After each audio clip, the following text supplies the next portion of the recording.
Hello guys, part 2 guys to. Tutuyuin na natin, nalinis na po natin guys. Ito po, tutuyuin po natin guys bago apply natin ng photo glue para po sa pag-layout ng screen ng ating katapat guys. Kailangan po ito tuyo.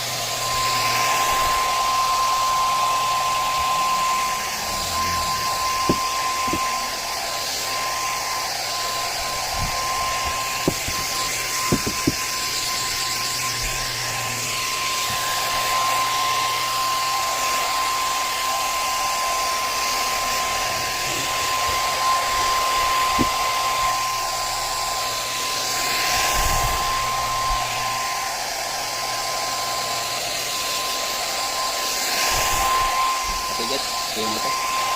Apply naman natin guys ng photo glue para po sa pag-layout ng ating katapat. Self screen ito guys, self screen.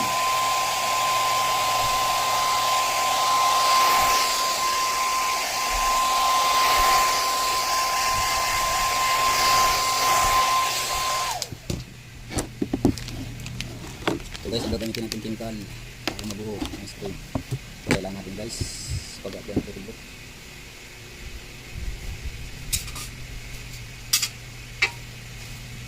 Unang-una guys, gagamit tayo ng black spoon. Tapos guys, kailangan malinis ang ating gagamitin lagayan ng photo glue. Ay meron guys na tinitimpla yan. Kung gusto niyo guys, may ready mix na ito.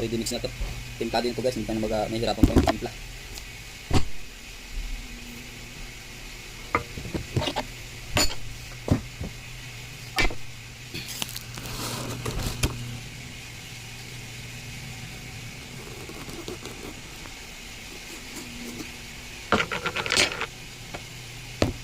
Ito guys, ipapakita ko sa inyo. Ready mix ito guys, oh.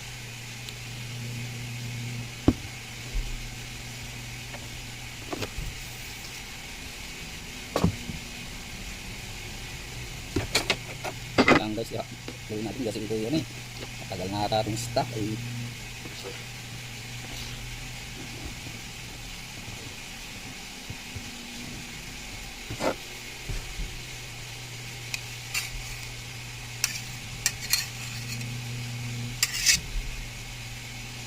Para guys ba itong mantikilya.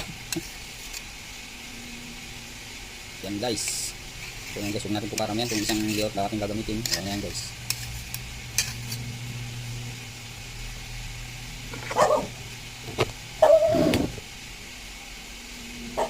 So guys, i-apply na po natin sa screen. Kailangan guys, yung screen nyo ay pantay ang pagkagawa. Ito guys, igamit ko na. Marami ng beses kong nagamit at gawa ng parang hindi ka na gumawa ng screen, linis na lang guys.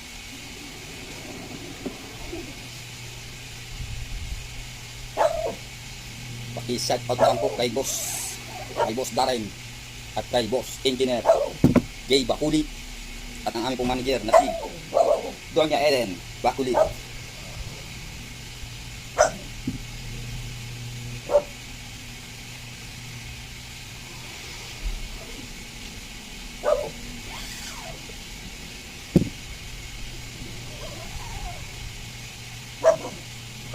Okay guys, madali lang naman. Matatandaan naman ninyo ang pagduduwa nito. Bilis lang guys yan. Simple lang guys yan. Kung gusto nyo magkaroon ng tatakan. Ayan guys. Ito naman guys ay tutuloy natin ulit. Gamitin ulit natin ang blower na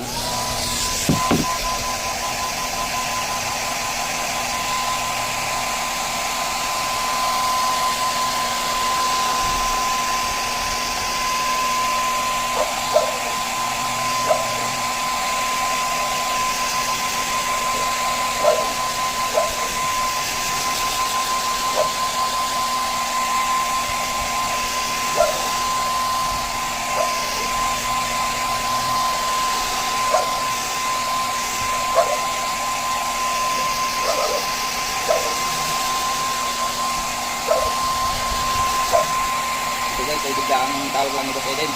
Biglaan po ito at parang natin hindi ulit nagtatakaili. Bagong product na lang. Bagong product na yung ulit. Kailangan guys natin ayusin ang gawa para yung product sila natin magkabalik-balik. Napapigil po guys.